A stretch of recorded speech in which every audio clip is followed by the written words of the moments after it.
Is jy gemotiveerd? Is jy gemotiveerd vir die nuwe jaar 2026 wat kom? Het jy doelwitte vir jou gestel? Doelwitte wat jy graag wil bereik? Ek dink ons as mense so geneig om doelwitte te stel. Om te sê, veral aan die begin van die jaar, sê jy vir jouself, jy gaan hierdie bereik teen die einde van die jaar.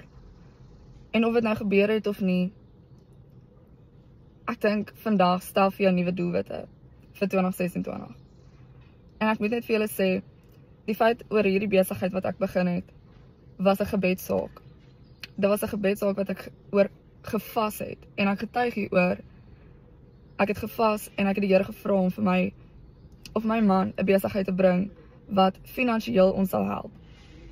En nooit het ek gedink dit sal wees wat die Here vir my instoor het nie.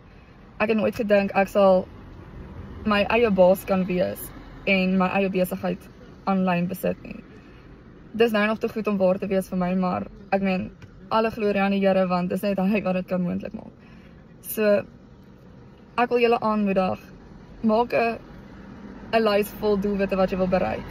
En as jy dalk daai een is, wat sê, jy wil ten minste in 2026 ook 'n aanlyn besigheid dalk wil begin. Ek meen, dis glad nie moeilik nie. Jy het nie kwalifikasies nodig nie. Jy het basies net jou foon en wifi nodig. Dit is so eenvoudig. Ek weet, dit is nie altyd moontlik finansiëel nie. Maar ek's hier, julle, en as een van julle daai vlammetjie in julle het om graag hierdie program te wil koop, om jou eie aanlyn besigheid te begin. Ek meen, dis net die begin. Dis nie waar jy moet eindig nie. Ek is so positief en ek weet ek wil nie net hier bly nie, maar ek wil hier eindig.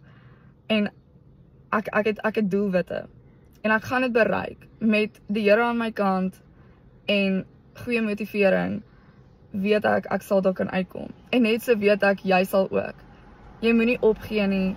En al sien jy dalk dinge werk nie soos dadelik vir jou uit nie. Moenie opgee nie. Hou vas en bly gemotiveerd.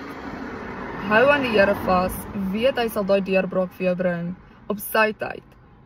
So, indien jy vandag of wanneer ook al 'n aanlyn besigheid wil begin en jy kan dit nie dalk bekostig nie, praat met my. Ons kan iets uitwerk. Ek is hier om vir julle ook 'n beter uitweg te bring. Ek meen, die help my so baie. En ek voel ek het iets self bereik en die is net 'n gevoel wat ek nie sou kon kry as ek aanhou om net van 7 tot 5 elke dag te werk nie. Terwyl ek nou werk, het ek hierdie begin. En ek weet eventueel sal ek selfstandig kan wees en ek het nie meer nodig om dan vir iemand te werk nie. So, as hierdie dalk 'n boodskap is wat jy wil hoor vandag, of wat jou raak, en jy wil hierdie 'n kans gee, of jy dit nou kan bekostig of nie, praat met my, ons kan kyk of ons iets kan uitwerk. Maar indien jy hierdie vlammetjie het, ek sê vir jou, moenie laat hy uitbrand nie. So, my besigheid is Ignite Marketing. Wat eintlik beteken, soos Ignite beteken soos om vlam te vat. So, laat daai vuur brand binne jou. Begin vandag. Dis nie te laat nie, jy het geen kwalifikasies nodig nie. So, indien jy vandag wil begin, kom vir my die woord start in die kommentaar. En ek sal alles aan jou deurgee vandag om hierdie deur vir jou oop te maak.